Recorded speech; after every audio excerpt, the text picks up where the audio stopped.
Welcome. This is the Jordan Rich Show on a Saturday night, Sunday morning on WBZ and WCCO. And I'm a happy camper because my son's back from England, and he and I are going to see some movies and eat a lot of ribs and have a good time in this weekend and many more to come. But it's great to be with you, and wherever you may be, I hope you're doing well. My in-studio co-host is going to be here with me the rest of the way, and he's been here with me since the beginning. His name is Justin Locke, and we're going to have some fun talking with Justin, catching up. He's got a lot going on, and you can join us anytime on any subject, by the way, because he's the kind of guy who can talk about anything. 617-254-1030 or 888-929-1030. But first, let me find out from you what's been happening with your overseas productions. You wrote a performance piece called, Peter versus the Wolf. And why don't you tell us what that's all about to begin with, and then we'll get the update. Okay. Well, I was, as you may know, I wrote that book, Real Men Don't Rehearse, which I highly recommend, and I was a bass player in the Boston Pops for 18 years.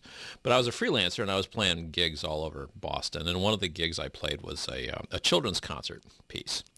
And I was playing one of these kiddie concerts, and it was just god-awful. They had, I kid you not, Mozart's corpse as part of this show. It was like this big moment in the show where these kids come out as pallbearers, just blankets over pillows. But, someone said, what's that? Oh, it's Mozart's corpse. Here's decomposing, the old joke. But there he was, dead on stage. And I complained about this to the people running it. That's how I was willing to risk getting fired, because that's how offended I was. And they said, you're so smart, because let's see you do one yourself. And I'm concerned about this because you want to develop future customers and audiences is very important.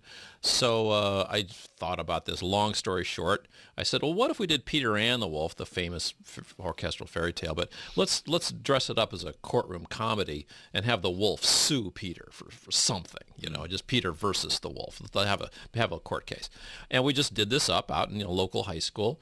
And the next thing I knew, big orchestras were calling me up. They were so desperate for something to do on their kiddie concert. Now, talk about a niche market that there's not many people, creating for that. I mean, there are a few people. And it just, pure word of mouth. People started doing it. The Phoenix Symphony did it. Then the Syracuse Symphony did it. And then because of the Syracuse Symphony, and their conductor was commuting down to Rio de Janeiro, I got an email from the people in Rio de Janeiro wanting to do it. And I ended up in 1999, got a free trip to Rio de Janeiro. Hey. Which was terrible, it's like drudgery. Yeah. I had all that sunshine is very bad for you. You're just risking, all kinds of stuff. Right. And so it took off to there. It was done in the Bahamas recently, and so every once in a while I get these free trips somewhere because this orchestra wants to do it. And it got taken over in Germany by the people who published Peter and the Wolf. Now, are they doing it in their own language? Is it translated into German, into Spanish? Or yes, when it's done in the country, they will do it. Yeah, they'll translate it. Or in Germany, they started in 1999. Then it was taken over. Do the jokes? Let me ask you this: Do they translate well? I don't know. How would you know? I don't know. I don't speak German. I think some of them do. It's always interesting to see how when people stage it overseas, they change it.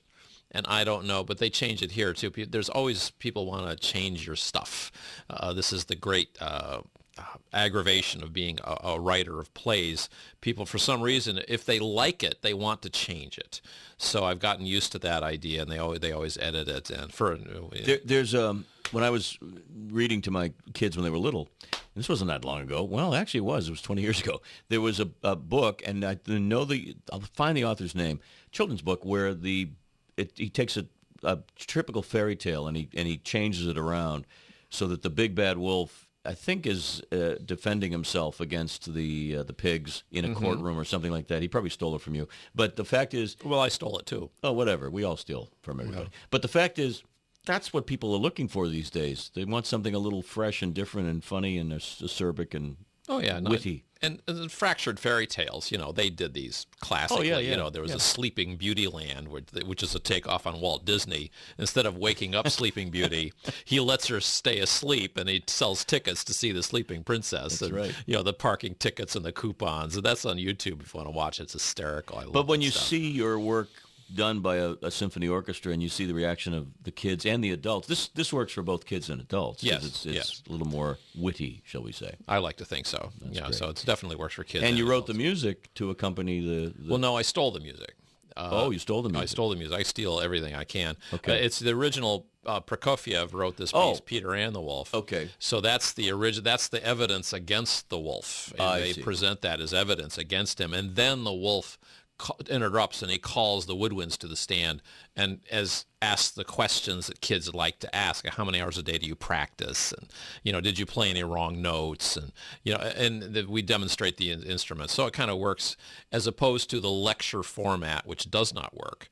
And that gets into a whole discussion of how do you teach kids about anything, really. You make it fun. You introduce a bad guy. Right. And the minute you do that, the kids are fascinated that the wolf is up there. He could teach calculus, and it doesn't matter. The kids, the wolf is, he's causing trouble. So Yeah, who wants to see the sheep? I mean, you can have the wolf. Exactly. Well, that's pretty cool. So you've got shows all over the world, literally. Well, the big deal was the concert house in Berlin did it last January, which is a major concert hall. And for some reason, it's like a little notch in my word processor, that a big concert hall does it.